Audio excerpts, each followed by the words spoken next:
සම්මා සම්බුද්දස්සේ නමෝ තස්සේ භගවතු වරහතු සම්මා සම්බුද්දස්සේ නමෝ තස්සේ භගවතු වරහතු සම්මා සම්බුද්දස්සේ අසුචි සම්දති නිච්ඡං යථා මේද කතාලිකා නානාකිමි කුලාවාසෝ පක්ක චන්දනිකාවිය. වාසනාවන්ත සත්පුරුෂ පින්නතුනි, අදත් මේ සිකුරාදා දිනේ වෙනදා වගේම සුපුරුදු පරිදි මේ භාවනා වැඩසටහනටයි මේ සියලු දෙනාම සහසම්බන්ධ වෙලා සිටින නිවෙස්වල සිට. ඒක නිසා කල්පනා කරගන්නට ඕනේ, මාස ගණනාවක් ඉඳලා අපි මේ භාවනා වැඩසටහන සිදු කරනවා. මේ භාවනා වැඩසටහනින් පින්නතුනි අපේ ඒකායන බලාපොරොත්තු ප්‍රාර්ථනාව මේ සංසාරික දුක නිමා කිරීමට. ඒක නිසා සංසාරික දුක එක්ක පින්නතුනි, එහෙම නැත්නම් මේ දුක අපේ සිතට වැටහුණු මෙහෙම දුකක් තියෙනවා නේද කියලා හිතුණ පිරිසක් තමයි අද මේ වැඩසටහනට දීර්ඝව සම්බන්ධ වෙලා දීර්ඝ කාලීනව සම්බන්ධ වෙලා සිටින්නේ. මේකෙන් බොහෝම හරි මිදෙන්න මාර්ගයක් හොයා ගන්නට ඕනේ කියන චේතනාව. ඉතින් ඒක නිසා පින්නතුනි මේ සංසාරේ ස්වභාවයම තමයි.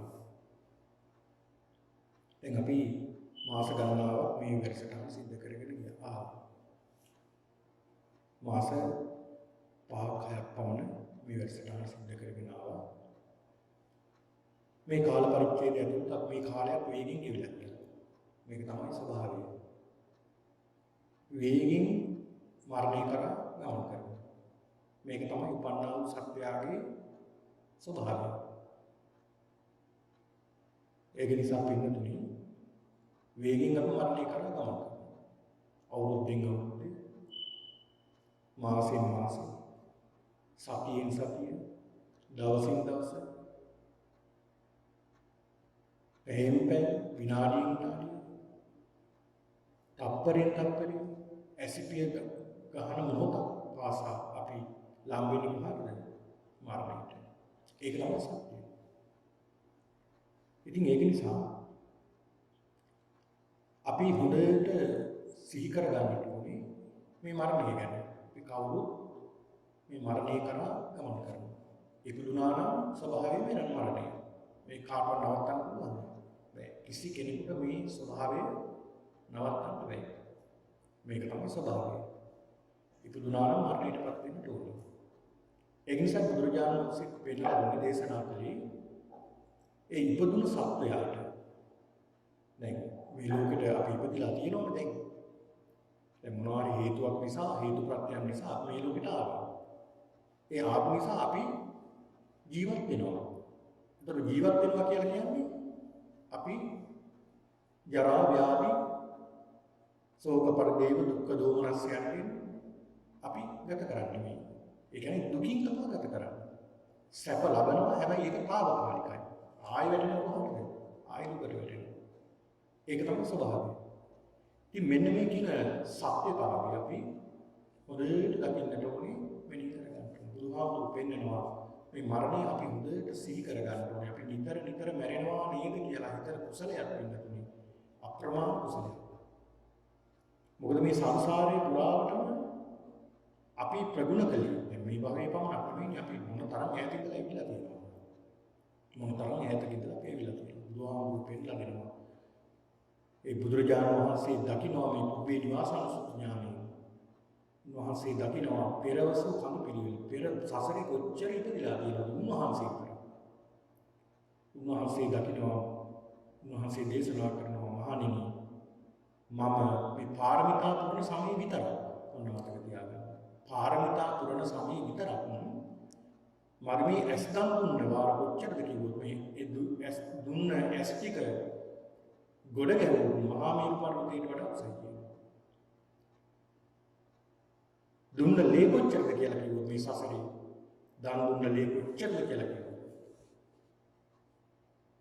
එහෙම නැත්නම් මේ සසරේදී මේ බෙලි කපලා මේ ලේ හලලා මරණයටපත් වෙන්න සිදු වුණ වාර කොච්චරද කිව්වොත් මේ ලේ ටික එකතු කළත් ඇති. මහා සප්ත මහා සාගරේ පරාදයි. අම්මා මැරිලා තාත්තා මැරිලා අඬපු වාර කොච්චරද කිව්වොත් ඒ කඳුළු විතරක් එකතු කරලා සතර මහා සාගරයට වෙණී කියනවා. ඉතින් මොනතරම් මේ සසරේ අපි ඇවිදගෙන ඉන්නට ඇද්ද? හැබැයි ඒක අපිට මේ භවයෙන් වැහිලා තියෙන්නේ පේන්නේ නැහැ. දැන් පිනුණත් සමහරුන්ට පුංචි කාලේ පෙර ආත්ම භාවය කියලා ඊට පෙර ආත්ම පමණයි කියන්න පුළුවන්. ඊට ඈත ආත්ම ගණන් කියන්න බෑ. වැහිලා තියෙන්නේ මේ භවයේ. මොනවද වැහින්නේ? රාග ද්වේෂ මොහ. මේ රාග ද්වේෂ මොහ මේ වගේ වැහිලා තියෙන නිසා අපිට පේන්නේ නැහැ. ඒක නිසා මේ පේන්න අපේ සිත එක්තෙන් කරගන්න. ඒකාග්‍රතාවයකට ආවම තමයි අපිට දකින්න පුළුවන්කම වෙන්නේ. ඉතින් ඒක නිසා බුදුහාමුදුරුවෝ පෙන්වනවා මහණෙනි වේගයෙන් මරණය කරා පිළිදලා යනවා. මොනතරම් වේගයෙන් යනවාද කියලා අපිට ඒක බුදුහාමුදුරුවෝ පෙන්ලා දෙනවා පින්නතුනි. දනුද්දර කියලා සූත්‍රයකින්. උන්වහන්සේ පෙන්ලා දෙනවා. මේ ලෝකේ ඉන්නවා ඊටාම දක්ෂ දුනියාවේ 4 දෙනෙක්. ඊටාම දක්ෂ දුනුවාවේ 4 දෙනෙක් ඉන්නවා. ඒ දුනුවාවේ දුනු ඊතල දුන්නට තියලා ඊතලේ නිකුත් කරනවා. ඒකේ වේගය මෙච්චරයි කියන්නේ බෑ. ඒ තරමට මහා වේගයක් තියෙනවා. එක තැනක කරුණක් හිටවලා ඒ කරුණ 4 පැත්තේ ඉඳගෙන මේ දුනුවාවේ 4 දෙනා මේ දක්ෂ දුනුවාවේ 4 දෙනා දිසා 4ට ඊතල 4ක් එකවර නිකුත් කරනවා. සංඥාවක් දෙනකොට එකපාර අර ඊතල 4 නිකුත් කරනවා. ඒ ඊතල විදිනකොට එක පුද්ගලයෙක් ඉන්නවා ඊටත් වඩා වේගයෙන්. මේ ඊතල 4ම වේගින් දුවලා ගිහිල්ලා එකතු කරගෙන ගිහිල්ලා අර කණුමුලින් තියෙන මොනතරම් වේගයක් වෙනවද? අර ඊතල විදින පාරට වඩා වේගින් අර පුද්ගලයා දුවනවා. පින්නත එහෙම පුද්ගලයෝ ඉස්සර පහළ වෙලා ඉඳලා තියෙනවා. පහළ වෙනවා ඒ පින්නටත් පහළ වෙන අවස්ථා තියෙනවා. දැන් අනුරාධපුරයේ ඒක යෝධයෙක් හිටියා මහා වේගයෙන් ඇවිදින්න පුළුවන්. මහා වේගයෙන් ඇවිදින්න පුළුවන්. දකුණු ඉඳලා අනුරාධපුරයට එනවා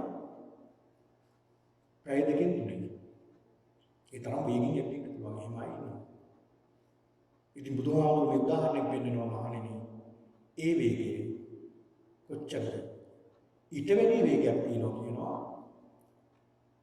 ඊට වැඩි වේගයක් තියෙනවා මේ පෘථුවිය කරකිනවා ඊට වැඩි වේගයක්. අපිට පේන්නේ නැහැ. දැන් මේ පෘථුවිය කරකිනවා අපිට පේන්නේ නැහැ. අපි දන්නේ නැහැ මේ කරකිනවා. අපිට තේරෙන්නේ නැහැ ඒ තරම් වේගයෙන් කරකිනවා. ඒ කරකින වේගය අපිට හොයා ගන්න බැහැ. තේරෙන්නේ නැහැ ඒ තරම් වේගයක්. ඒ තරම් වේගයෙන් මේ පෘථුවිය කරකිනවා. ඊළඟට පෙන්නලා දෙනවා. මේ පෘථුවිය වේගයෙන් කරකිනවා. හැබැයි ඊට වැඩි වේගයක් තියෙනවා. මේ පෘථුවියට අධිපති දෙවියෙක් ඉන්නවා. ඒ දෙවියෝ මේ පෘථිවිය වටා ගමන් කරනවා ආකාශයෙන් ඊට වැඩි වේගයක් තියෙනවා. ඊටත් වැඩි වේගයක් තියෙනවා සඳ කරකිනවා. ඔබ සඳ තමන්ගේ වැඩේ කරකින්නත් ඕනේ, පෘථිවිය වැඩේ කරකින්නත් ඕනේ, සූර්යයා වැඩේ කරකින්නත් ඕනේ. ඊට වැඩි වේගකින් සඳ කරකිනවා. ඊට වැඩි වේගකින් කරකිනවා සඳට අධිපති දෙවියෝ. චන්ද්‍රවට වේගයක් තියෙනවා. වෙනතුනි ඊට වඩා වේගයක් තියෙන සූර්යයා. පුදුමාකාර වේගයක් මේ සූර්යයාගේ තියෙනවා. ඒ තරම් වේගයෙන් සූර්යයා කරකිනවා. බුදුහාමුදුරුවෝ පෙන්නලා දෙනවා. මහණෙනි ඊටත් වඩා වේගයක් සත්‍ය මරණයට කරගන්න. ඊටත් වඩා වේගින් අපි මරණය කරා ඇදලා යනවා. මොන මොහොතේ අපි මරණයටපත් වෙයිද අපිට කියන්න පුළුවන්ද? අපිට කියන්න බෑ. දැන් මේ අපි දන්න අපේ පරිසරයේ ජීවත් වුණ අය පුංචි කාලේ මැරුණා. දැන් තරුණ කාලේ මැරුණා. වයසට ගිහිල්ලා මැරුණා. ලෙඩ හිටිලා මැරුණා. මේ ගෙදරින් යනවා වැට්ට යනවා. ඉන්නේ පෙට්ටියෙන් ඉන්නේ. ගෙදරට. මරණය. මේකයි සමාධිය. කොයි වෙලාවෙ කොයි මොහොතේ කොහොම මොන ආකාරයකින් අපි මරණයටපත් වෙයිද? ඒක නිසා බුදුහාමුදුරුවෝ පෙන්නලා දෙනවා නිතර මෙනෙහි කරන්න අපි මැරෙනවා. මැරෙනවා කියලා මෙනෙහි කරන්න. දැන් කෙනෙකුට හිතන්න පුළුවන් එහෙම කියනකොට මේ බුද්ධහම කියන්නේ නෙගටිව් පැත්තේ නෙමෙයි හිතන්නේ. දැන් වටේ රටවල් වල දැන් මේ රටවල් වල උගන්වන්නේ පොසිටිව් තින්කින්. ඒ කියන්නේ හැමතිස්සෙම පොසිටිව් දේ තමයි ගන්න. හැබැයි යම් කිසි ආපදාවක් වුණොත් මොකද වෙන්නේ? යාගේ මනස එහෙම කරන්නේ. එයි මැරෙන්නේ කියන්නේ හිතන්නේ. එහෙමනේ පොසිටිව් තින්කින්. හැබැයි බුදුදහම පෙන්නන නෙගටිව් තුලින් පොසිටිව් එකට යනවා. ඒ පුද්ගලයා දැන් ඒ පුද්ගලයා මරණයට රෝග ලෙඩක් වුණත් අසනීපයක් වුණත් මරණ මොහොත ළඟට ඔහු සිහි කරන්නේ මොකද? මරණය හිතා ගන්න පුළුවන්. අරයට හිතා ගන්න බැහැ. ඒ සදාකාලික ජීවිතයක් ගත කරන තව පොසිටිව් තින්කින් එකකින් වෙන්න. එහෙමනේ බොහෝ දුරට. ඉතින් ඒක නිසා පින්නතුනි නිතරම බුදුහාමුදුරු පෙන්නලා දෙන මේ මරණය හරියට තනාග තියෙන පිනිබින්දුවක් වගේ. මොකක් වගේද? තනාග තියෙන පිනිබින්දුවක් වගේ. කොයි වෙලාවෙත් උඹට කඩන්නට විනාශයක් තියෙනවා. හරියට පෙන මුකුලක් වගේ. ඒ කියන්නේ ජල පහරක් වැටෙනකොට වතුරට අපි යම් කිසි ශබ්දයක් මේ අත දාලා මොනවා හරි මේ කැළතීමක් කරනකොට පෙන මුකුලක් එනවා. ඒක එන ශ්‍රේණිම එහෙම විනාශ වෙනවා. ආගේ වගේ තමයි ජීවිතය. කොයි වෙලාවෙත් විනාශ වෙනවා. ඊළඟ බුදුහාමුදුරු පෙන්නලා දෙනවා පින්නතුනේ. හරියට මේ මරණයට ඇදගෙන යන ගවයෙක් වගේ කියනවා. අර ඇදගෙන යනකොට අපිට අර ගව දෙන්නට පේනවා මරණ මංචකේ. තව ටිකකින් මාව මරනවා, තව මොහොතින් මාව මරනවා. දැන් මාව එදන් යන්නේ මරණයට. මේ විදිහට සිහි කරන්න කියනවා මේ මරණය ගැන. නිතර සිහි කරන්න කියනවා මේ මරණය. ඉතින් ඒක නිසා මේ මරණ සංඥාව අපි නිතර මෙනෙහි කරන්නට ඕනේ. මේ භාවනාවෙත් අපි ඉදිරියට මේ මරණානුස්සති භාවනාව තව ඉදිරියට අපි ඒ භාවනාව සිද්ධ කරනවා පින්නතුනි. ඉතින් ඒක නිසා අද අපේ භාවනාව වැඩසටහනේ අපි අද සිද්ධ කරන්නේ පිළිකුල් භාවනාව. එන පටික්කුල මානසිකාරය එහෙම නැත්නම් කායගත අනුසතිය තමයි අපි මේ භාවනාව සිද්ධ කරන්නේ. අපි සවිඥාන අසුභය පිළිබඳව ප්‍රගුණ කළා. ඒ කියන්නේ මේ ශරීරයේ තියෙන කුණප කොටස් 32ක් පිළිබඳව මෙනෙහි කරලා මේ ශරීරයේ තියෙන කුණු ගොඩක් කියන එක අපි මෙනෙහි කළා. දැන් මේ ශරීරය කියන්නේ කුණු ගොඩක්. දවස් දෙකක් නාන්න නැති විදිහට මොකද වෙන්නේ? අපි විතරේ නොගඳ ගන්නවා. එඳුම් හොදන්න නැති විදිහට දවස් කිහිපයක් හරි. නිතරම අපි අතේ ලෙන්සුවක් අරන් තියාගෙන ඉන්නේ. මොකද හේතුව? එහෙන් කපේන අපි හන්නේ. දොරවල් 9කින් අසුචි කරනවා. අපි විතර දේවල් එළියට එනවා. මොනතරම් අපි විතර දෙයක්ද?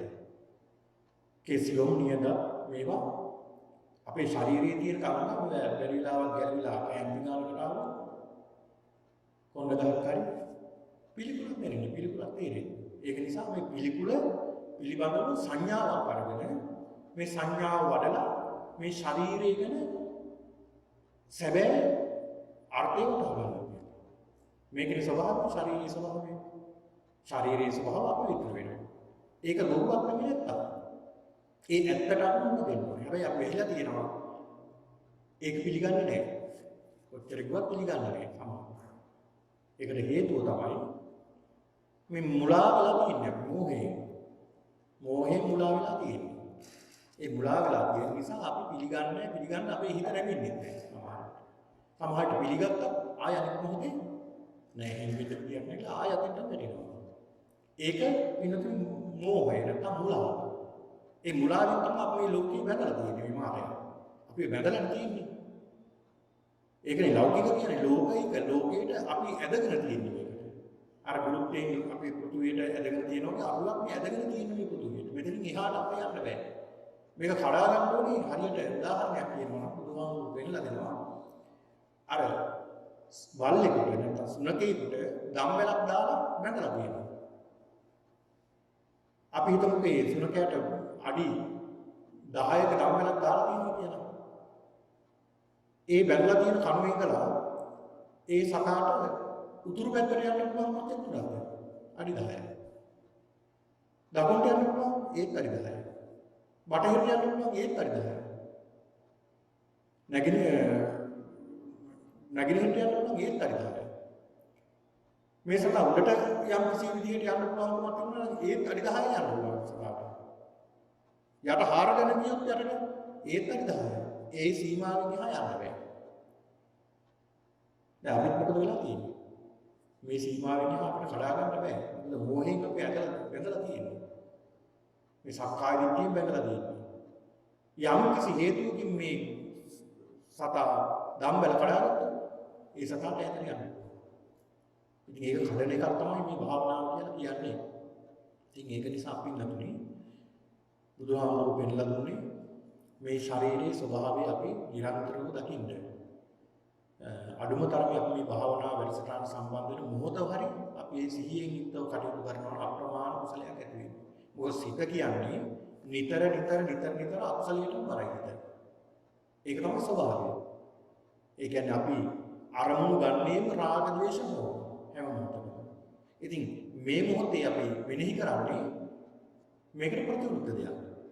අර සිත ගිනි අරගෙන සිත නිවෙන දෙයක් වෙනකොට අර සිත පිනා යනවා. හරියට පුළුන් කෑල්ලකට තෙල් බිඳුවක් වැටෙනකොට ඒ පුළුන් කෑල්ල පුරාම පැතිරෙනවා වගේ මුළු සිත පුරාම පැතිරෙන්න ගන්නවා මේ සිත් පරම්පරාව. කුසල් සිත්. ඒතර අප්‍රමාණ කුසලයන් සිද්ධ වෙන්නේ. ඒක නැති පින්නතුනි අපිට මේ සසරින් කවදා හරි ගොඩ යන්න ප්‍රඥාව දියුණු කරගන්න. ඒ සුළු මොහොතයි. ඒක නිසා සුළු මොහොතක් හරි ඒ සංඥාව වඩන්න කියලා. ඒක නිසා පින්නතුනි නිතරම සිත පිරිසිදු කරගන්න කටයුතු කරන්නට ඕනේ. අපි අද ගිය සතියේ අපි සාකච්ඡා කළේ පිළිකුල් භාවනාවේ අවිඥානික අසුභය පිළිබඳව තමයි අපි දැන් ඉදිරියට සාකච්ඡා කරන්නේ. ඒ අවිඥාන අසුභයේ අද දෙවෙනි සතියේ ඒ අවිඥාන අසුභයේ ගිය සතියේ අපි සාකච්ඡා කළා උද්දුමාර්ථක කියන කොටස. එහෙම නැත්නම් මරණයටපත් වෙලා අපේ ශරීරයට මොකද වෙන්නේ කියලා අවස්ථා කීපයක් 10කින් අපි මේ අපේ ශරීරයට වෙන්නේ මොකද කියලා අපි බලනවා. ඒ බලලා මේ ශරීරයට මෙහෙමනම් මටත් මේ ටික තමයි. මම මේ ස්වභාවය ඉක්මවලා ගිහිල්ලා නැහැ කියලා ඒ සංඥාවෙන් යුක්තව සිත වඩනවා. ඒ කියන්නේ මරණයටපත් වුණාම මේ ශරීරයට වෙනදී අපිට දැන් ඉස්සර නම් දැක්කා. අද අපිට පේන්නේ. හේතුව දැන් ඉස්සර මරණයටපත් වුණාම ගිහිල්ලා දානවා කැලේකට ගිහිල්ලා දානවා. මලසිරුර ගිහිල්ලා විස කරනවා කැලේකට. ඊට පස්සේ මේ මනසිරුර විනාශ වෙන ආකාරය බලලා තමයි මේ ස්වාමීන් වහන්සේලා භාවනා කළේ. ඒ භාවනා කරලා පිළිකුල් සංඥාව ඇති කරගෙන තමන්ගේ ශරීරයටත් මේ ටික තමයි කියලා සිත දියුණු කරගත්තා ඒ තුලින් ප්‍රඥාව දියුණු කරගත්තා. හැබැයි අද එහෙම අපිට කරන්න දෙයක් නැහැ. මොකද මෘත ශරීරයක් දවසයි දෙකයි තියාගන්න ඒකටත් කිමිකල් ආදිය දාලා නරක නොවෙන්න සමාජයේ හිටියන වෙලි ලස්සන හදනවා. ඒතකොට අපිට අනිත් දෙනෙමින් මෙලින් නෙදින්න. ඉතින් ඒක නිසා මේ අවස්ථා 10ක් තියෙනවා. ඊයේ සතියේ අපි සාකච්ඡා කළේ පින්නතුනි මරණයටපත් වුණාම ශරීරයට මොකද වෙන්නේ? ශරීරයකට වෙන අවස්ථා 10ක් තියෙනවා. ඒ 10 පිළිබඳව තමයි අපි සාකච්ඡා කරන්නේ මේ භාවනා කරන්නේ. ඒ කියන්නේ ඊයේ සතියේ අපි සාකච්ඡා කළා මරණයටපත් වුණාම උද්දුමාතක කියන්නේ ඉස්සල්ලා මේ ශරීරයේ ඉදිමින එකයි වෙන්නේ. මේ ශරීරයේ ඉදිමිනවා. දවසක් දෙකක් තිබ්බහම මේ ශරීරයේ ඉදිමෙන්න ගන්නවා. මොකද මේ ඉදිමෙන්න ගන්නේ මේ ශරීරයේ විඥානයක් නැහැ. විඥානයක් නැහැ උණුසුමක් නැහැ. විඥානයක් නැති නිසා උණුසුමක් නැති නිසා මේ ශරීරය ඉදිමෙන්න ගන්නවා. ඒ ඉදිමුණාට පස්සේ ඊළඟට මොකද වෙන්නේ? විනීලක. නිල් පාට වෙනවා. අපි විනීලක කියන වචනේ තමයි අද භාවනා කරන්නේ. ඉතින් ඒක නිසා පින්නතුනි අපි මේ රූප රාමු යොමු කරන්නේ නැහැ. ඔබට එහෙම මේ භාවනාව සිද්ධ කරන්න වුණාම කියන දැඩි අරමුණක් තියෙනවා, දැඩි වීරියක් තියෙනවා නම් ඔබට පුළුවන් මේ අන්තර්ජාලය හරහා මේ රූප හොයාගන්න.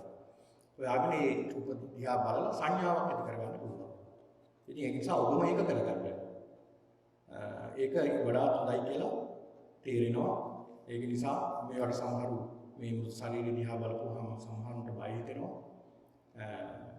කියන්නේ අපි බය වෙන්න ඕනේ. ඒ බය වෙන්න ඕනේ මෘත ශරීර දිහා බලලා නෙමෙයි. මේ සංසාරේ මටත් මෙහෙම වෙනව නේද කියලා බය වෙන්න ඕනේ. මම මේ ස්වභාවය ඉක්මවලා ගියේ නෑ නේද? මටත් මේ ටික වෙනව නේද කියලා බය වෙන්න ඕනේ සංසාරෙට. ඉතින් ඒක නිසා ඔබ මේ රූප රාම සොයා ගන්න තියෙනවා අන්තර්ජාලය ඕන තරම් තියෙනවා.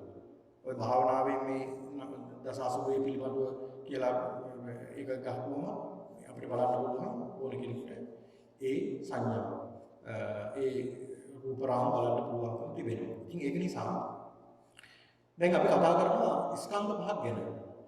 ස්කන්ධ පහක් ගැන අපි කතා කරනවා. දැන් මේක අපිට ඉතාමත් වටිනවා මේ භාවනාවටත් ඒ වගේම ඉදිරිය අපි සිද්ධ කරනවා ධාතු මනසිකාරය කියන භාවනාව. ඒකටත් අපිට ඉතාමත් වටිනවා. ඒක නිසායි මම මේ සති කීපේ මේකත් පිළිබඳව අපි සාකච්ඡා කරන්නේ. මොකද ටික අපි සිත දියුණු කරගන්නට ඕන මේ ගැන මේ යථාර්ථය පිළිබඳව. දැන් යථාර්ථය තමයි සත්‍යය කියලා නෑ. ඒකනේ යථාර්ථය. අපි අපේ හිත පිළිගන්න කැමති නෑ කොයි වෙලාවකවත් මේ සත්‍යයේ පුද්ගලික නෑ කියලා පිළිගන්න අපි කැමති නෑ. ඒක තමයි මේ මෝහයෙන් මුලා වෙලා තියෙනවා කියන්නේ. ඒකනේ මගේ කියලා අපි අල්ලගන්නේ. හැබැයි මෙතන සත්‍යයක් නෑ පුද්ගලික නෑ. ඒ තියෙන්නේ ස්කන්ධ ගොඩක් විතරයි. කොහොමද ඒක? පෙන්නලා දෙනවා. යථා යංග සම්පාරෝ කෝහි සත්තු රතෝ හිටියෝ. දැන් අපි හිතමුකෝ උදාහරණයක් විදිහට මේ ශාලාවට කියනවා අපි විහාරය කියලා. විහාරය කියලා කියනවා මේකට. හැබැයි මේකට විහාරය කියලා කියන්න පුළුවන්ද? හරියට බෑ. දැන් මම මෙහෙම කරනවා. මේ ශාලාවේ තියෙන ඔක්කොම වහලේ අයින් කරලා ලී ටිකක් පැත්තකින් තියලා ඒ කොටස් ඔක්කොම ගලවලා පැත්තකින් තියනවා. ඉතින් මම කියලා අහනවා ඔයත්තන්ගෙන් කො විහාරය කියලා. දැන් මොකද පෙන්නන්නේ? පෙන්නන්න දෙයක් නැහැ. ඒතකොට විහාරයක් තිබ්බද? නෑ විහාරයක් තිබ්බේ නෑ. ඒතකොට විහාරයක් කියලා කිව්වේ අපි. විහාරයක් කියලා කිව්වේ කොටස් එකතු කරලා හදාගත්ත දෙයකට අපි නමක් දාගත්තා විහාරය. ඒකනේ අපි කරන්නේ. සම්මුතියෙන් ඒකනේ සත්‍ය. ඒක බොරුවක් නෙවෙයිනේ. අපි හදාගත්ත දෙයක් මේ සම්මුතියේ කතා කරන්නේ. දැන් නාමික වශයෙන් අපි නම් දාලා හදාගන්නවා. මේ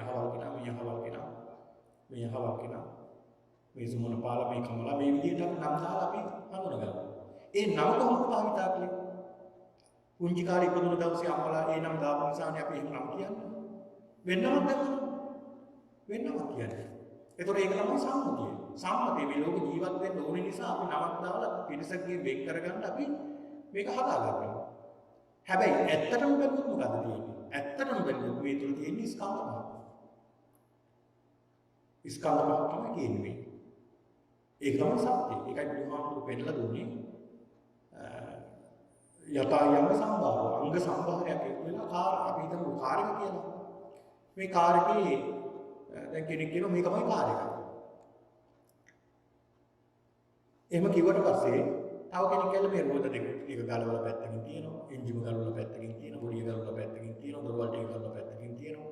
ඔක්කොම ටික ගලවලා කෑලි ගලවලා පැත්තකින් තියලා ඒකේ ණයන මොකදෙන් වයි කාර්යක. දැන් පෙන්වන්න මොකක්ද තියෙනවද? පෙන්වන්න මොකක්ද නැහැ. ඇයි? ඒතර මෙතන කාර්යයක් තිබුණා දැන් මේක නැහැ. ඒතර කාර්යයක් කියලා කිව්වේ මොකක්ද? අර අංග ටිකක් එකතු කරලා හදාලා අපි නමක් දාගත්ත මේ අහවල් දෙය කියලා. ඉතින් ඒකම මේ අපිටත් වෙලා තියෙනවා. ඒකම තමයි අපිටත් වෙලා තියෙන්නේ. දැන් අපිත් ඇහැ කන නාසය දිව ශරීරය මේ කොටස් ටික ගලවලා බලපුවාම එතන සත්‍යයක් නැහැ. එතන කොටස් ටිකක් තියෙනවා.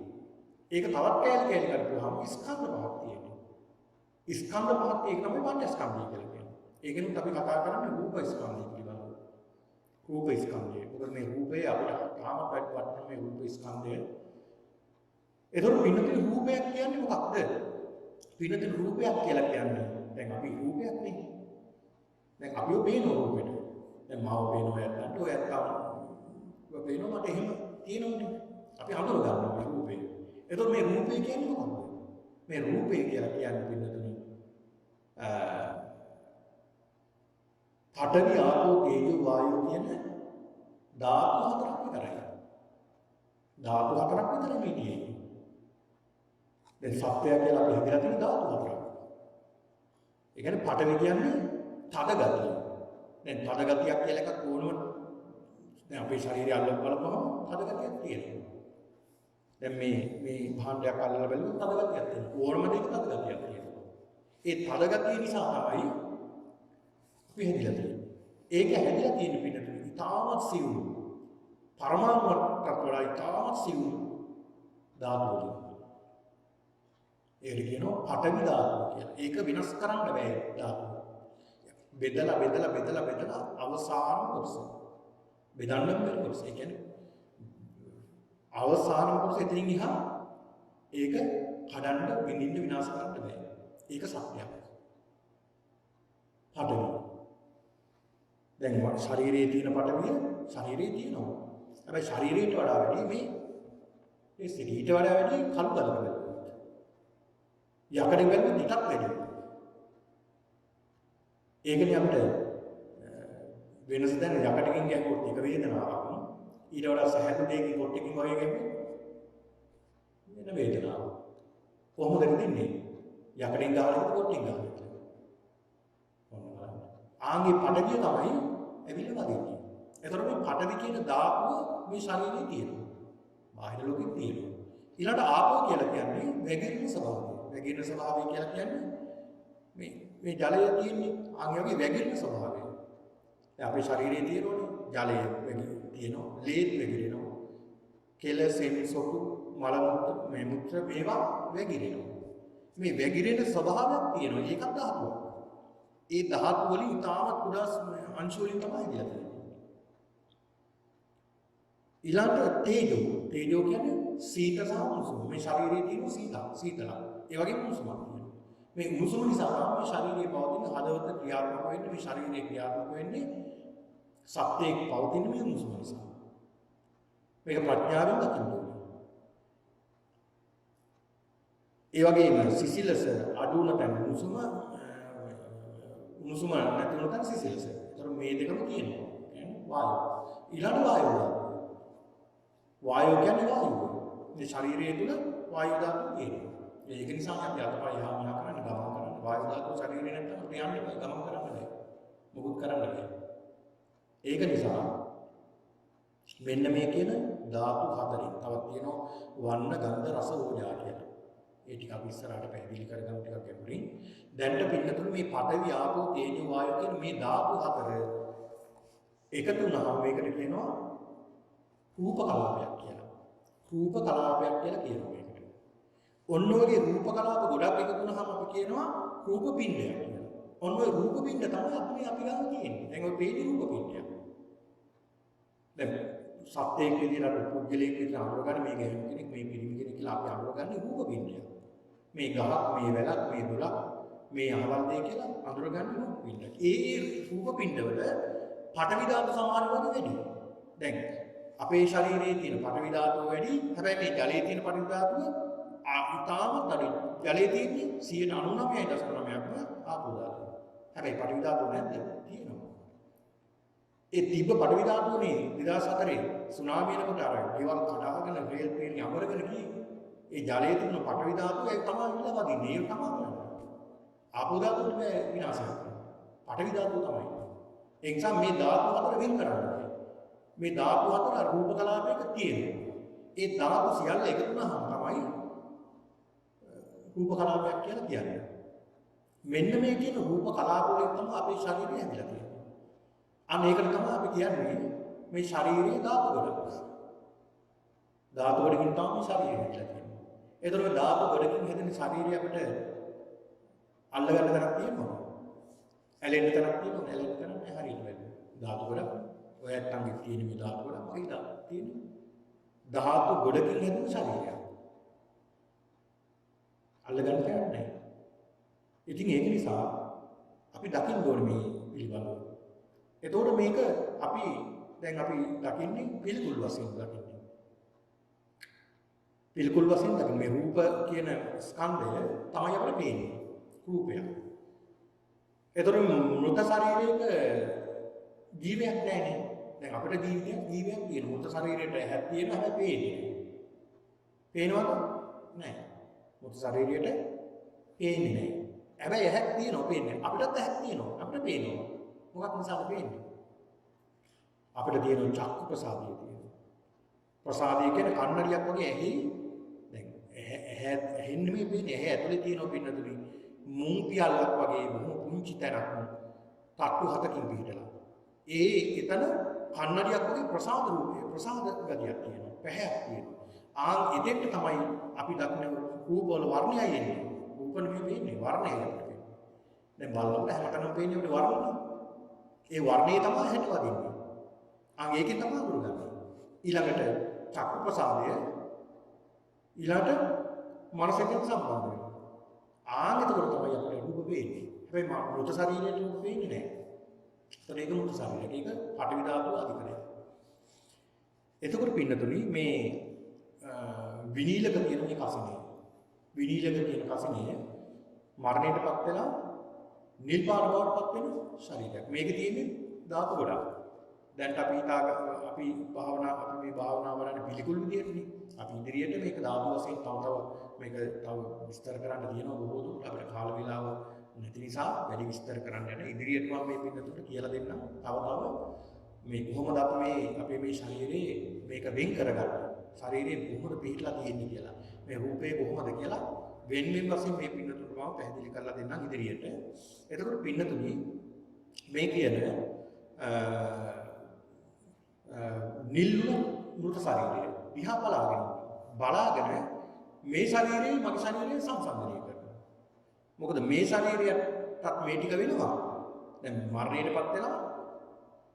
මරණයටපත් වුණාම දැන් අපිට පේන්නේ නැති වුණාට දැන් වර්තමානයේ අපිට පේන්නේ නැති වුණාට පෙට්ටියට දාලා වලුවාම ඔක ඔය සියල්ල ඇතුලේ සිද්ධ වෙනවා. ඉස්සල්ලා ඉලි වෙනවා ඊට පස්සේ නිල් පාට වෙනවා. ඒ නිල් පාටම ශරීරයේ මාත් මරණයටපත් වුණොත් මොකද වෙන්නේ? මටත් ඔය ටික නෙමෙයිද? මටත් ඔය ටික තමයි. මට ඔය ඒක ඉක්මවලා වෙන තැනකට දෙයක් සිද්ධ වෙන්නේ නැහැ. ඔය ටිකම තමයි. මේ සසරේ මොන තරම් ආව මරණයටපත් වෙලා මෙහෙම වෙලා යන්නේ. සතෙක් සත්තු මරණයටපත් වුණත් ඔය ටික තමයි.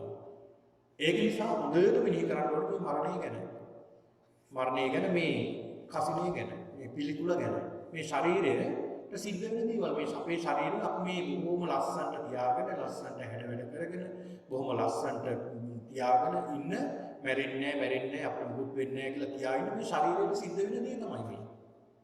ඒක තමයි අපි භාවනා කරන්නේ. ඉතින් ඒක නිසා මේ විනීලක කියන මේ කසිනේ හොඳට මෙනෙහි කරගන්නට ඕනේ. මෙනෙහි කරගෙන ඔබ හොඳට මෙනෙහි කරගන්න මේක අපි අර ගිය සතියේ අපි කතා කළා වගේම මේක දකින්න වර්ණ වශයෙන් දකින්න. මේකේ වර්ණ වශයෙන් අපි හඳුනගන්නවා මේ මෘත ශරීරය. ඊළඟට අපි හඳුනගන්නවා සංඨාන වශයෙන්. සංඨාන කියලා කියන්නේ සටහන් වශයෙන්.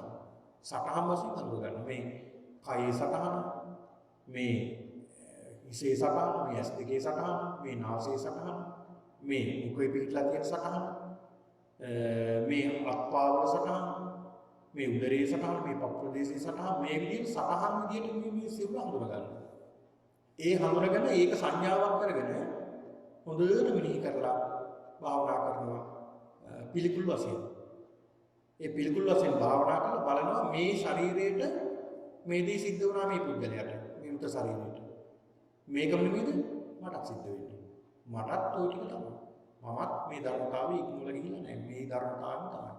මාත් මේ සසරේ තව මෙතන නවත්ත ගත්තේ නැත්නම් මේ ගමන මටත් ওই ටික කොච්චර කාලයක් සිද්ධ වෙන්නේ දන්නේ නැහැ. කියලා අනිත්‍ය වශයෙන් දුක් වශයෙන් අනාත්ම වශයෙන් බලන්න ඕනේ. ඊළඟට ලිංග වශයෙන්. ලිංග කියලා කියන්නේ වයස ආවම මෙතන බලන්න. නැත්නම් ස්ත්‍රී පුරුෂ විදියට නෙවෙයි.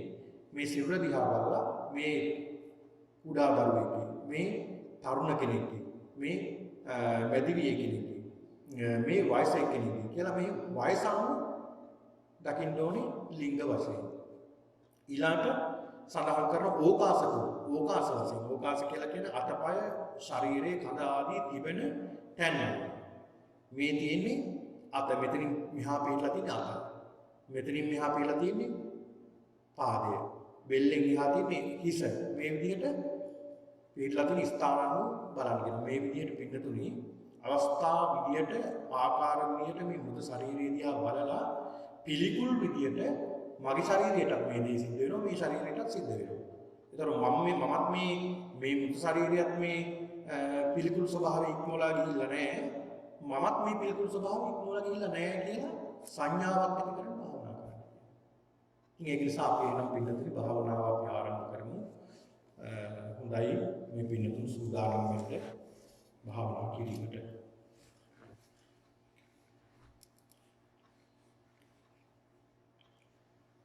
හොඳයි මූලික පූර්වකෘත්‍ය සිද්ධ කරන්න ටික වෙලාවක් ගන්න. හොඳයි මම සඳහන් කරන මේ පිළිතුරු සිටින නිසා පූර්වකෘත්‍ය ඒ භාග්‍යවත් වූ අරහත් සම්මා සම්බුදුරජාණන් වහන්සේට මම නමස්කාර කරමි. මාගේ නමස්කාරය වේවා. දෙවනුවද ඒ භාග්‍යවතුන් වහන්සේට මම නමස්කාර කරමි. මාගේ නමස්කාරය වේවා. දෙවනුවද ඒ භාග්‍යවතුන් වහන්සේට මම නමස්කාර කරමි. මාගේ නමස්කාරය වේවා. ශ්‍රී සද්ධර්මයට මම නමස්කාර කරමි. මාගේ නමස්කාරය වේවා. දෙවනුවද මම නමස්කාර කරමි. මාගේ නමස්කාරය වේවා. දෙවනුවද මම නමස්කාර කරමි. මාගේ නමස්කාරය වේවා. බුද්ධ රත්නයට මාගේ ජීවිතය පූජා කරමි. පූජා වේවා. දෙවනුවද මාගේ ජීවිතය පූජා කරමි. පූජා වේවා. දෙවනුවද මාගේ ජීවිතය පූජා කරමි. පූජා වේවා. ශ්‍රී සද්ධර්මයටද මාගේ ජීවිතය පූජා කරමි. පූජා වේවා. දෙවනුවද මාගේ ජීවිතය පූජා කරමි. පූජා වේවා. දෙවනුවද මාගේ ජීවිතය පූජා කරමි. පූජා වේවා. ආර්ය මහා සංඝරත්නයටද මාගේ ජීවිතය පූජා කරමි. පූජා වේවා. දෙවනුවද මාගේ ජීවිතය පූජා කරමි. පූජා වේවා. දෙවනුවද මාගේ ජීවිතය පූජා කරමි. පූජා වේවා. බුද්ධ රත්නයට, ධම්ම රත්නයට, ආර්ය මහා සංඝ රත්නයට මාගේ සිත කය වදන යන තිදොරින් යම් කිසි ප්‍රමාද දෝෂයක් සිදු වුණනම් මට සමාව ලැබේවා. දෙවනුවද මට සමාව ලැබේවා. දෙවනුවද මට සමාව ලැබේවා. මාගේ දෙමාපියන්ටද, ගුරුතුමන්ටද, වැඩිහිටියන්ටද, සතුරු මිතුරු සියලු සත්වයන්ටද මාගේ සිත කය වදන යන තිදොරින් යම් කිසි ප්‍රමාද දෝෂයක් සිදු වුණනම් මට සමාව ලැබේවා. දෙවනුවද මට සමාව ලැබේවා. දෙවනුවද මට සමාව ලැබේවා. මාගේ මේ භාවනාව උතුම් මාර්ගඵල නිවන් පිණිස හේතු වාසනා වේවා. සාදු සාදු. හොඳයි එහෙනම් පිළිපි භාවනා කරට සූදානම් වෙන්න. කය සැහැල්ලු කරගෙන කය ඍජු තියාගෙන හොඳ හුස්මක් අරගෙන කය සැහැල්ලු කරගන්න ඕනේ. දැන් ඔබේ කය සැහැල්ලු. කය සැහැල්ලු කරගන්න. කය සැහැල්ලු කරගෙන හිත සැහැල්ලු කරගෙන හොඳයි භාවනා කරන්න. ඔබ දැක තිබෙන මේ මුත් ශරීරයක් පිළිබඳව හොඳට මෙනෙහි කරගෙන මරණයටපත් වී නිල් පාටට හැරෙන මේ මුත් ශරීරයක් දිහා බලාගෙන අපි මේ භාවනාව සිද්ධ කරන්නේ හොඳට මෙනෙහි කරගන්න. හිතට හොඳට මෙනෙහි කරගන්න. හොඳට මෙනෙහි කරගෙන හිතන්න මේ ශරීරයට ඒ දේ සිද්ධ වුණා. මගේ ශරීරයට මේ දේ සිද්ධ වෙනවා. ඒ ශරීරය පිළිකුල්, මගේ ශරීරය පිළිකුල්. ඒ ශරීරයට විඥානයක් නැහැ, මට විඥානයක් තියෙනවා. මේ විඥානය පාවන ගමන් මම ওই තත්ත්වයටපත් වෙනවා. හොඳට මෙනෙහි කරගන්න.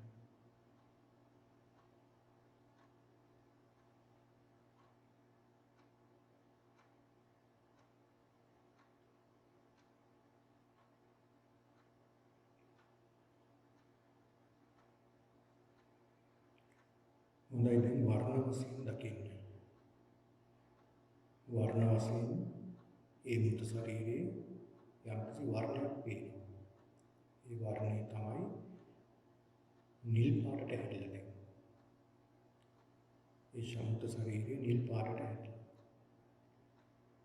හොඳට දකින්න වර්ණ වශයෙන්.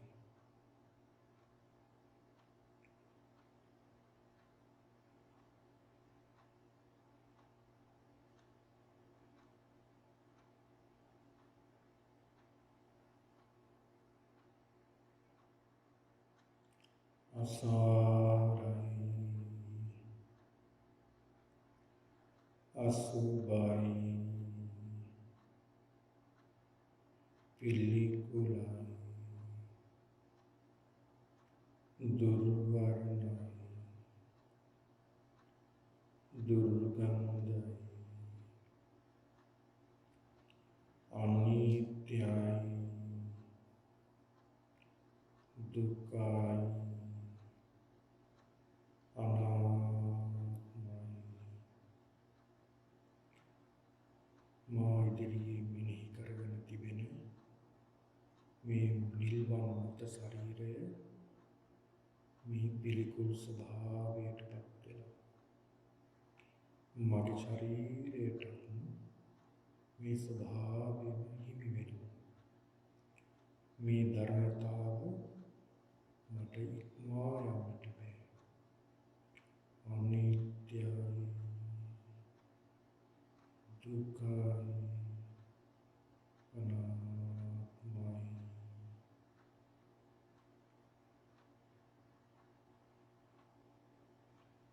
හොඳට මෙනෙහි කරන්න.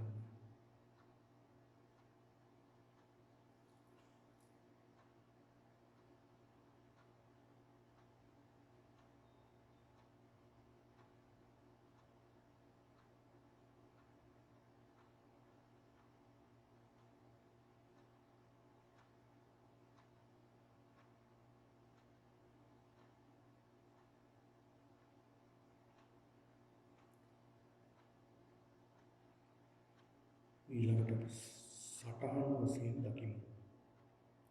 මේ නිල්වන් බවට පත් වූ මේ මානසික සටහන් වශයෙන් දකිමු.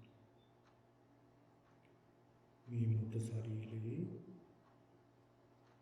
හිස සටහනක් විදියට කාය, අත් දෙක, පා දෙක, මේ ශරීරයේ මේ මුත ශරීරයේ හිසේ පාදයේ දක්වාම සටහන් විදියට හොඳට බලන්න.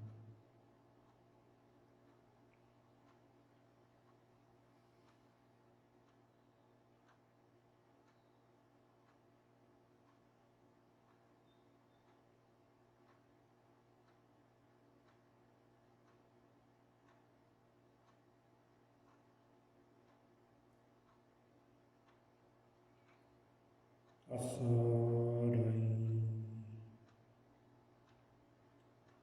අසුභයි, පිළිකුලයි, දුර්වර්ණයි, දුර්ගන්ධයි, අනිත්‍යයි, දුක්ඛයි, අනාත්මයි.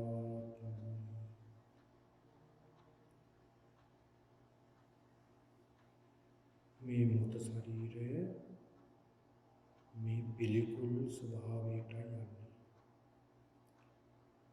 ටිකෙන් ටික මේ පිළිකුල් ස්වභාවයට අපවිත්‍ර ස්වභාවයට අසුභ ස්වභාවයට මගේ ශරීරයක් මේ වගේ මගේ ශරීරයට මේ සිද්ධික සිද්ධ වෙනවා. අනිත්‍යයි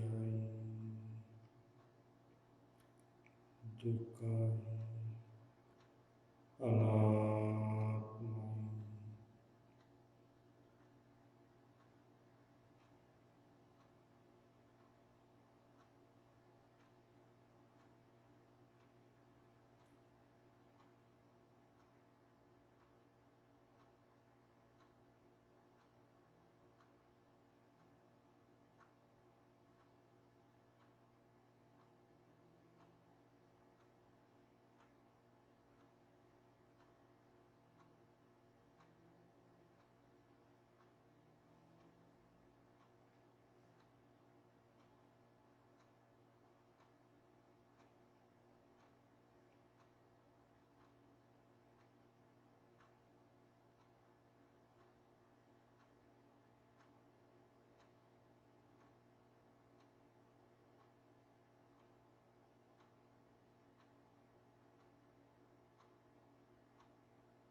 මේ මృత ශරීරයේ පිහිටලා තිබෙන අංග පිහිටලා තිබෙන තැන් අනුව හොඳට බලන්න. හොඳට දකින්න.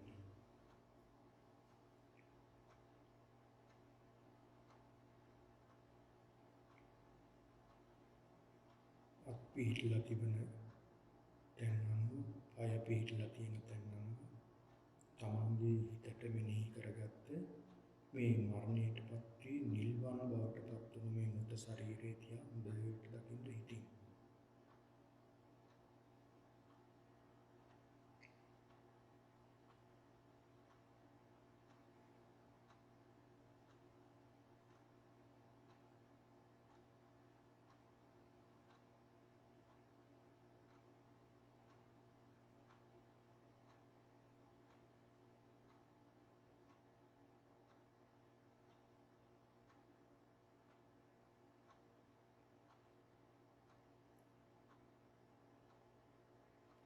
අසාරයි අසුභයි පිළිකුලයි දුර්වර්ණයි දුර්ගන්ධයි අනිත්‍යයි දුක්ඛයි අනාත්මයි. මේ මරණයටපත් වෙලා නිල්වන් බවට පත් වන මේ මනසෙවුර පිළිකුල් සහගතයි. මේ ස්වභාවයම මටත් මරණයටපත් වුණාම සිද්ධ වෙනවා. මේ ස්වභාවය මට ඉක්මවා යන්න ලැබෙන්නේ නැහැ.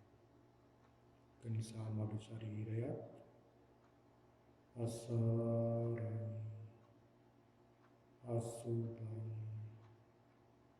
පිළිකුලයි දුර්වර්ණයි දුර්ගන්ධයි අනිත්‍යයි දුක්ඛයි අනාත්මයි.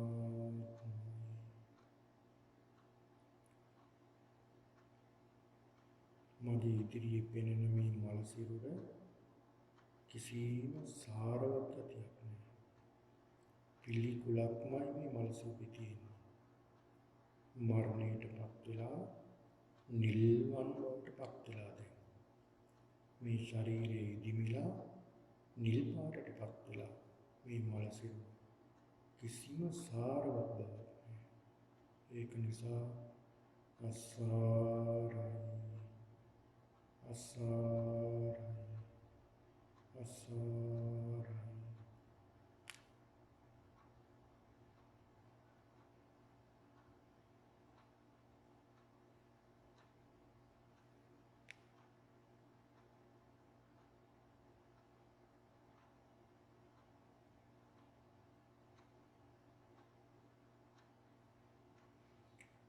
ඊළඟට පරිච්ඡේද වශයෙන් ඉදිරියේ පෙන්න මල සිරුර දකින්නේ. කොහොමද පරිච්ඡේද වශයෙන් දකින්නේ? ඒ ශරීරයේ තියෙන මේ අංග සීමා වෙලා තියෙන තැන්වල. අත සීමා වෙලා තියෙන තැන, ඊළඟට පය සීමා වෙලා තියෙන තැන, ඒ වගේම හිස සීමා වෙලා තියෙන තැන, මේ විදිහට සීමා වෙලා තියෙන තැන විදිහට හොඳට දකින්න.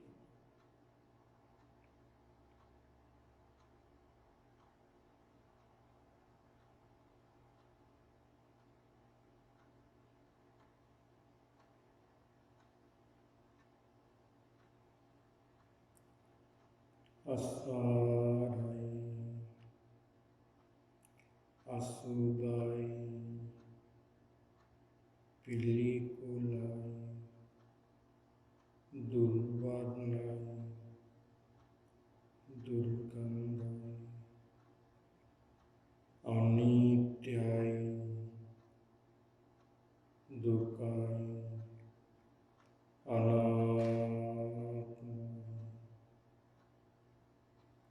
මේ මගේ ඉදිරියේ පෙනෙන මේ මල සිරුර කිසිම සුබ තත්ත්වයක් නෑ. මේ මල සිරුරේ ගන්න කිසිම තැනක් සුබ වශයෙන් නෑ. ඒක නිසා මගේ ශරීරයට මේ විදිහම තමයි. මගේ ශරීරයේ කිසිම තැනක සුබයි කියලා ගන්න තැනක් නෑ. අසුබයි, අසුභයි, අසුභයි, අනිත්‍යයි, දුක්ඛයි, අනාත්මයි. මේ මල සිරුරට මුදීමයි මගේ සිරුරට සිද්ධ වෙන්නේ. මේ මල සිරුරත් මේ විදිහට නිල්වන් බවටපත් වෙනවා. මමත් මරණයටපත් වෙනවා. මේ විදිහටම නිල් පාටට හැරෙන මරණයටපත් වෙනවා. අසාරයි, අසුභයි, පිළිකුලයි, දුර්වර්ණයි, දුර්ගන්ධයි, අනිත්‍යයි, දුක්ඛයි, අනාත්මයි.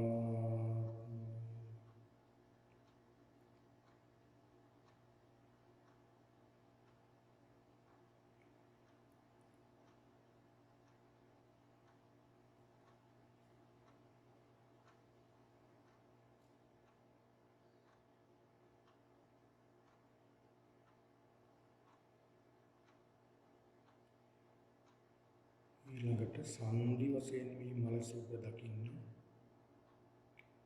ඒ ශරීරයේ පිහිටලා තිබෙන සංදි, අස්ථි එකතු වෙන තැන් සංදියන්ව හොඳට දකින්න.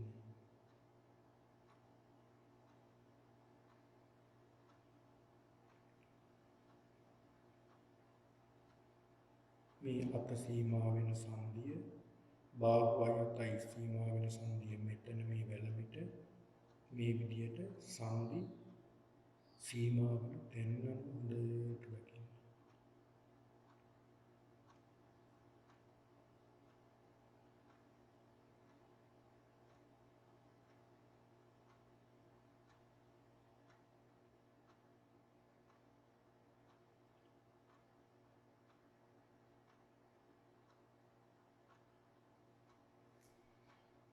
අසාරයි,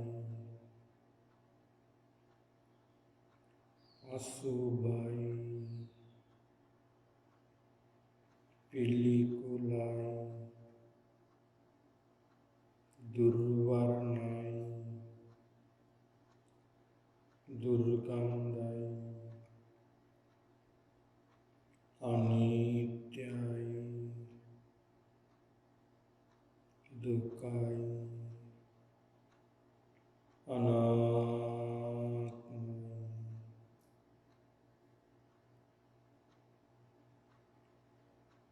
මගේ ඉදිරියේ පෙනෙන මේ මල සිරුර මිය ගොස් දින කිහිපයක් ගත වෙලා නිල් පාටටපත් වෙලා.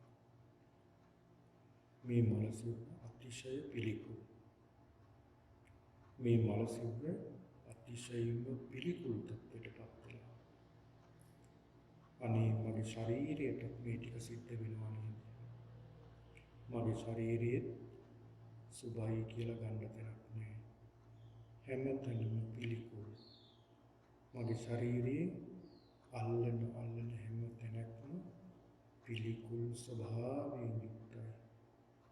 මගේ ශරීරය දවසක් නැහැවෙ නැත්නම්, දත් මැද්දේ නැත්නම්, කය සේදුවේ නැත්නම්, මුහුණ සේදුවේ නැත්නම් පිළිකුල් ස්වභාවයටමපත් වෙනවා. ඒක නිසා මගේ කයත් අසාරයි,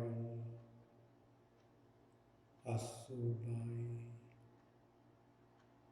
පිළිකුලයි,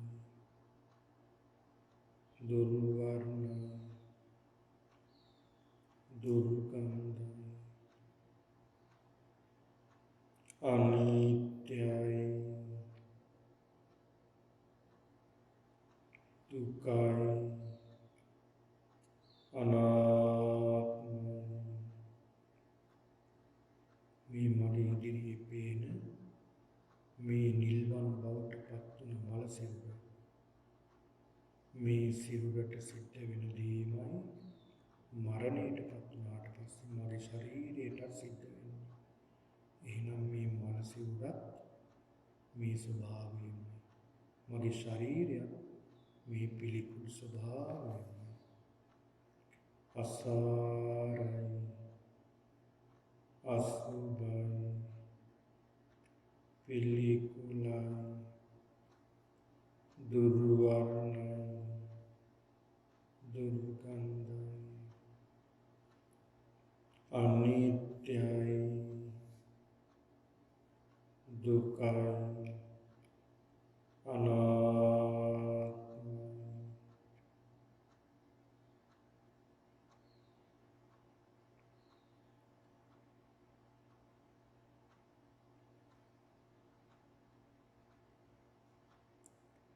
ඊළඟට මේ ඉදිරියේ තමන් පෙනෙන මේ මృత ශරීරයේ විවර වූ තැන් දකින්න.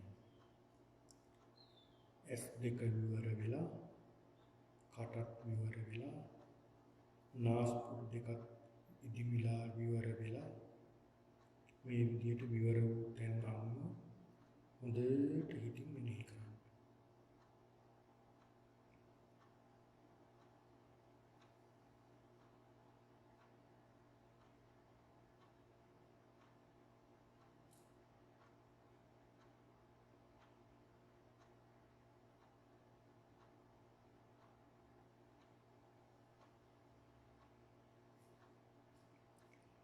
අසාරයි, අසුභයි, පිළිකුලයි, දුර්වර්ණයි, දුර්ගන්ධයි, අනිත්‍යයි, දුකයි, අනාත්මයි. මේ මල සිරුර මේ ස්වභාවයටමපත් වෙනවා. පිළිකුල් ස්වභාවයටමපත් වෙනවා. මමත් මේ ධර්මතාවය ඉක්මවලා යන්නේ නැහැ. මේ ස්වභාවයම මගේ ශරීරයට සිද්ධ වෙන්නේ. අනිත්‍යයි, දුකයි, අනාත්මයි.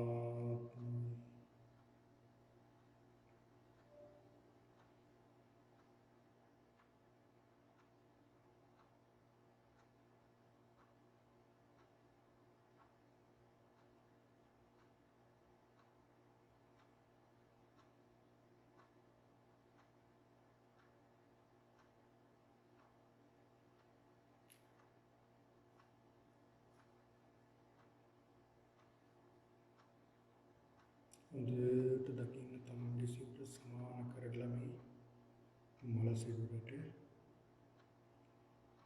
කිසිම සාර ගතියක් නැහැ.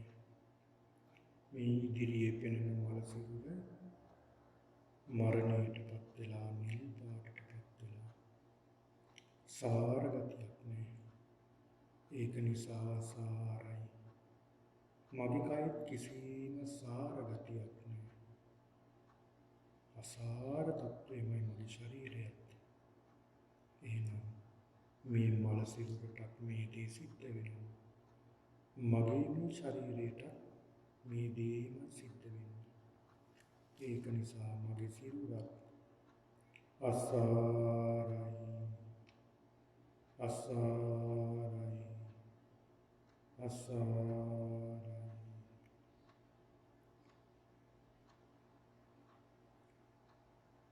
මේ මල සිරුරේ කිසිම සුබ තැනක් පේන්නේ නැහැ.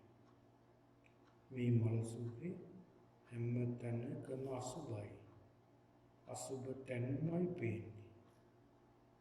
ඒ වගේම තමයි මගේ ශරීරයේ හොඳට මම ප්‍රඥාවෙන් බැලුවොත් මගේ ශරීරයේ හැම තැනක්ම සුබ තැනක් නැහැ. හැම තැනම අසුබයි. අසුබ තත්ත්වයක්ම තියෙන්නේ. මගේ ඇහෙන් කබ ගලනවා, කනින් කලාඳුරු ගලනවා, නහසෙන් සොටු ගලනවා, කටින් කෙල ගලනවා, මල මුත්‍ර පිට වෙනවා, රෝම කූපයක් පාසා දහදිය ගලනවා. මේ වගේ අපවිත්‍ර දෙයක්මයි මගේ ශරීරය. මේ මල සිරුරට වුණ දේමයි මගේ ශරීරයට සිද්ධ වෙන්නේ. අසුභයි. අසුභයි. අසුභයි. අසුභයි.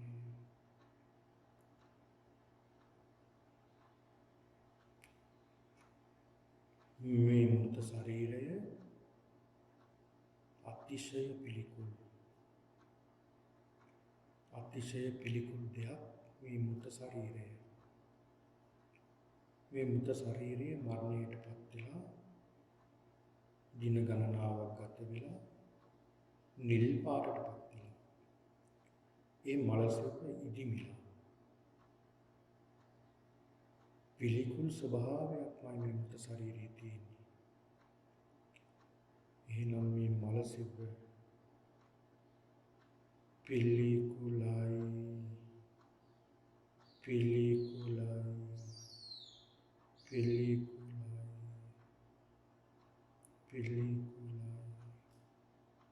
මේ මල සිරුරට වන දේමයි මගේ ශරීරයට සිද්ධ වෙන්නේ. මේ මල සිරුරත් පිළිකුල් ස්වභාවයක්, මගේ ශරීරයත් පිළිකුල් ස්වභාවයක්. මගේ ශරීරයේ කිසිම තැනක් සුබ තැනක් නැහැ. හැම තැනකම පිළිකුල් ස්වභාවයක්ම තියෙන්නේ. පිළිකුල් ස්වභාවයකින්ම මේ ශරීරය හැදිලා තියෙන්නේ. මේ ශරීරය නිතර නිතර අපවිත්‍ර වෙනවා. ලෙඩ වෙනවා. නොයෙක් විදියට ජරා වීර්ණ තත්ත්වයටපත් වෙනවා. ඒක නිසා මේ ඉදිරියේ තිබෙන මල සිරුර වගේමයි මගේ ශරීරය අසුභයි. අසුභයි. අසුභයි. පිළිකුලයි. පිළිකුලයි. පිළිකුලයි.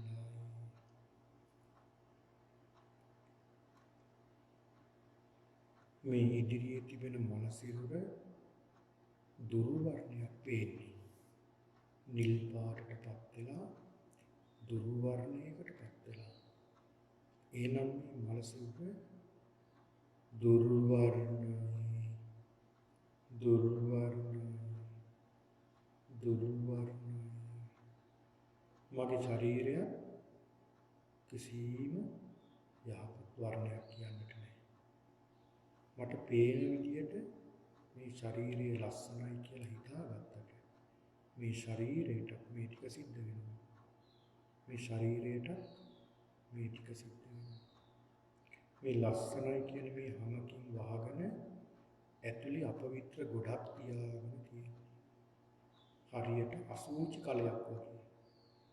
ඇතුලේ අසුචි පුරවපු කලයක් පිටින් මට පේන්නේ ඒ කිසි දෙයක් කලයේ ඇතුලේ නැහැ. හැබැයි මේ කලයේ ඇතුලේ බැලුවොත් අසුචි ගොඩක් පෙරිලා තියෙනවා. මේ වගේ තමයි මගේ ශරීරය අපවිත්‍ර අසුචි ගොඩකින් මම පුරවගෙන ඉන්නේ. දුර්ගන්ධයි දුර්ගන්ධයි දුර්ගන්ධයි දුර්ගන්ධයි. මේ මනසික නිත්‍ය ස්වභාවයක් නෑ. අනිත්‍ය ස්වභාවයටමයි ගිහිලා තියෙන්නේ. මේ මනසික තුල සැපක් නෑ. දුක් ස්වභාවයක් නෑ. මේ මනසික මම මගේ කියලා අල්ලගන්න බෑ. අනාත්ම ස්වභාවයක් තියෙනවා. එහෙනම් මගේ ශරීරයට මේ ටික මගේ ශරීරයත් මම මගේ කියලා අල්ලගන්නට බෑ. ස්ථීර ස්වභාවයක් නෑ. මගේ ඇහැ වෙනස් වෙනවා, කන වෙනස් වෙනවා, නාසය වෙනස් වෙනවා. ඒ වගේම ශරීරය වෙනස් වෙනවා. මේ ශරීරයේ තියෙන සියලු දේ වෙනස් වෙනවා. ඊට වඩා වේගයෙන් මගේ සිත වෙනස් වෙනවා. මේ පුදුමාකාර විදියට මගේ මේ ශරීරයේ වේගින් වෙනස් වෙනවා. එහෙනම් ස්ථීරතාවයක් මේ ශරීරය තුළ නැහැ. අනිත්‍යයි අනිත්‍යයි අනිත්‍යයි. මගේ මේ ශරීරය සැපක් කියලා දෙයක් නෑ. බිම වාඩි වෙලා හිටියත් ටික වෙලාවක් යනකොට දුකක් ඇති වෙනවා. හිටගෙන හිටියත් ටිකක් වෙලා යනකොට දුකක් ඇති වෙනවා. ඒ වගේම නිදාගෙන හිටියත් බොහෝ වෙලාවක් දුකක් ඇති වෙනවා. එහෙනම් මේ ශරීරයේ සැපයි කියලා කිසි දෙයක් නැහැ. මම හැම මොහොතකම සැපක් ලබන්නට කියලා කටයුතු කළාට, ක්‍රියා වෙනස් කළාට, ඉරියව් වෙනස් කළාට හැම මොහොතකම ඒ සියලු දේ දුකටපත් වෙනවා. දැන් මම වාඩි වෙලා ඉන්නවා මේ භාවනා කරන්නට. ටික වෙලාවක් මම හිතියා භාවනා කරන්නට මේ ඉරියව්වේ. හැබැයි වාඩි වුණාට වඩා දැන් මට ශාරීරික දුකක් දැනෙනවා. එහෙනම් මම සැපයි කියලා හිතලා වාඩි වුණාට දැන් මේ සැප නැහැ. දුකක්මයි තියෙන්නේ. එහෙනම් හැම මොහොතකම මේ දුක, හැම ක්‍රියාවකම මේ දුක ඇති වෙනවා. එහෙනම් මගේ ශරීරය දුකයි දුකයි දුකයි. ඒ වගේම මගේ ශරීරය මම මගේ කියලා මට තියාගන්නට බෑ. මේ ඇහැ වෙනස් වෙන්නට එපා කිව්වා මේ ඇහැ වෙනස් වෙනවා. පේන්නේ නැතුව යනවා. ඒ වගේම ලෙඩ හැදෙනවා. මේ ශරීරයටත් එහෙමයි. ඇස කන නාසය දිව ශරීරය මේ සියල්ලම මගේ කියලා මට අල්ලගෙන තියාගන්නට බෑ. මට වෙනස් නොවි ඉන්න කිව්වට වෙනස් වෙනවා. එහෙනම් අනාත්මයි අනාත්මයි අනාත්මයි.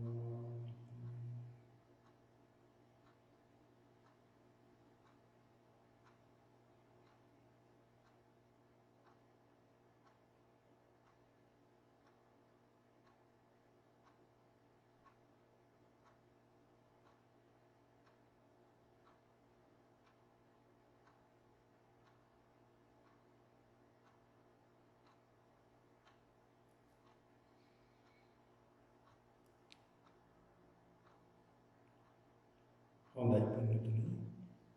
එහෙනම් දැස් කොහොමද දැස් ඉවර කරන්න එපා. කොහොමද ඉඳගෙන අපි අධිෂ්ඨාන කරමු. සමාධිය බැසෙන්න සමාධිය බැසෙන්න සමාධිය බැසෙන්න සමාධිය බැසෙන්න.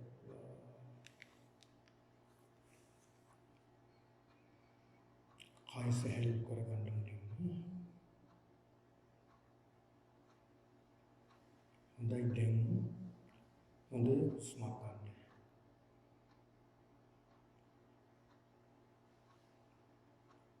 ටික වෙලාවක් තියාගෙන හුස්ම පිට කරන්න. දැන් ඔබේ කය බොහොම සැහැල්ලුයි. දැන් හිමීට දැස් ඉතාම තිමින් ඉවර කරන්න.